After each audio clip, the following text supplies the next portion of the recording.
ಸೂರ್ಯಕಾಂತಿ. ಚಿಕ್ಕಮ್ಮ, ಈಗ ನೀವು ಅಳ್ತಾ ಕೂತ್ಕೊಂಡಿದ್ರೆ ನಂಗೂ ಅಳು ಬರುತ್ತೆ. ನಾನು ಹತ್ಬಿಡ್ತೀನಿ ಅಷ್ಟೆ.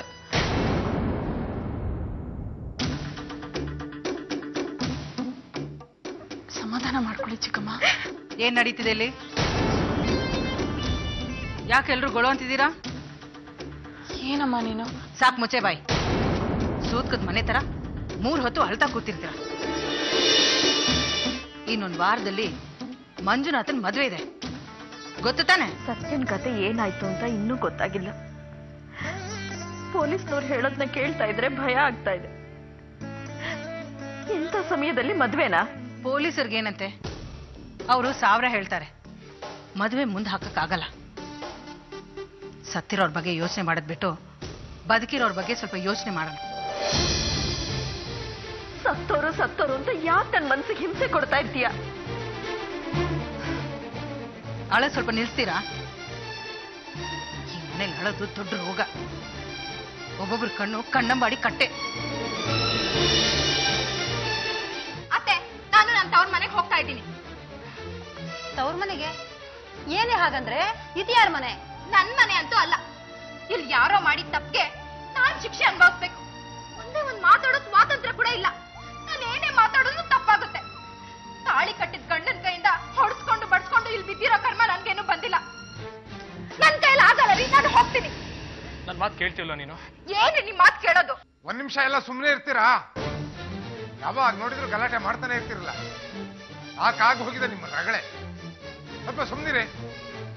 ನಾನ್ ಸಂತೆಕಟ್ಟೆಯಿಂದ ರೇಣುಕಾ ಮಾತಾಡ್ತಾ ಇರೋದು. ಹೇಳಿ ರೇಣುಕಮ್ಮ, ಏನಾದ್ರೂ ಗೊತ್ತಾಯ್ತಾ? ಈಗ ಸಿಕ್ಕಿರೋ ದೇಹ ಸತ್ತಿಂದಲ್ಲ ಅಂತ ನಾವೆಲ್ಲರೂ ಒಂದು ತೀರ್ಮಾನಕ್ಕೆ ಬಂದಿದ್ದೀವಿ. ಹೀಗಿರ್ಬೇಕಾದ್ರೆ ಕಾಂತಿ ಮತ್ತೆ ಮಂಜುನಾಥನ್ ಮದುವೆ ಮುಂದೆ ಹಾಕೋದ್ರಲ್ಲಿ ಅರ್ಥ ಇಲ್ಲ. ನಾವೆಲ್ಲ ವ್ಯವಸ್ಥೆ ಮಾಡ್ಕೊಂಡಿದ್ದೀವಿ, ನೀವು ಎಲ್ಲ ವ್ಯವಸ್ಥೆ ಮಾಡ್ಕೊಳ್ಳಿ.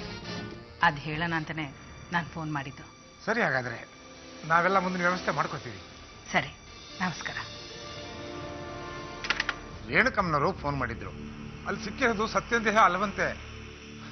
ಅದಕ್ಕೆ ಮದುವೆ ಮಾಡೋದಂತ ನಿರ್ಧಾರ ಮಾಡಿದಾರಂತೆ.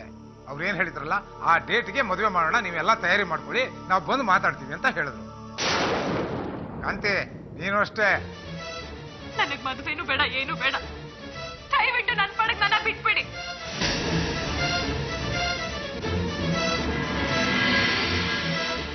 ಸತ್ತಿಂಗೆ ಬೇರೆ ಯಾರ ಮೇಲೆ ಸಿಟ್ಟಿದೆ ಅಂತ ನೀನ್ ಟೆಲ್ಲಿಂಗಲ್ಲ, ಆ ಮ್ಯಾಟ್ರೆ.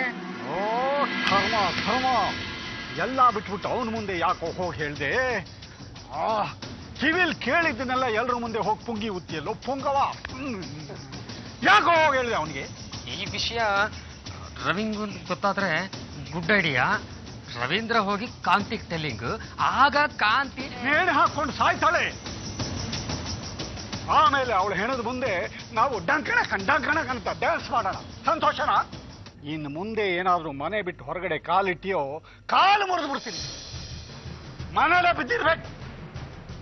ಗೊತ್ತಿದೆ, ನೀನು ಪೂರ್ತಿ ಬಾಯಿ ಬಿಡ್ತಿಲ್ಲ, ಏನೋ ಮುಚ್ಚಿಡ್ತಿದೀಯ. ನಿನ್ನಿಂದ ಹೇಗೆ ಬಾಯಿ ಬಿಡಿಸ್ಬೇಕು ಅಂತಾನು ಗೊತ್ತಿದೆ. ಒಳಗಡೆ ಬಿದ್ದಿರೋ. ನಾನು ತೊಂದರೆ ಕೊಡೋದಕ್ಕೆ ಬಂದಿಲ್ಲ.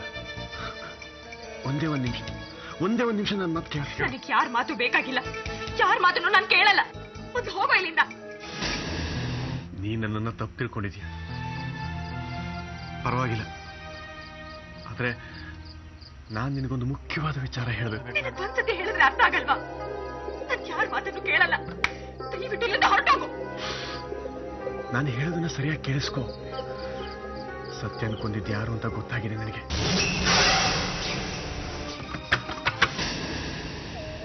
ಕಾಂತಿ, ನೋಡು, ನನ್ನನ್ನು ಕರೀತಾ ಇದ್ದಾರೆ. ನಾನು ಹೋಗ್ಬೇಕು. ಗುಡ್ಡದ ಹತ್ರ ಬಾ. ಸರಿ, ನಿನಗೆ ಹೋಗು, ಆಮೇಲೆ ಮಾತಾಡೋಣ. ಏನದ್ಕೆ? ಏನ್ ಕಾಂತಿ, ಇಷ್ಟು ಬೇಗ ಮಲ್ಕೊಂಡ್ಬಿಟ್ಟಿದ್ಯಾ? ಬಾ, ಊಟ ಮಾಡೋಣ. ಹೋಗು, ಮುಖ ತೊಳ್ಕೊಂಡು ಫ್ರೆಶ್ ಆಗ್ಬಿಟ್ ಬಾ, ಊಟ ಮಾಡುವಂತೆ. ಹೋಗು ಅನ್ನಲ್ಲ. ಸೂರ್ಯಕಾಂತಿ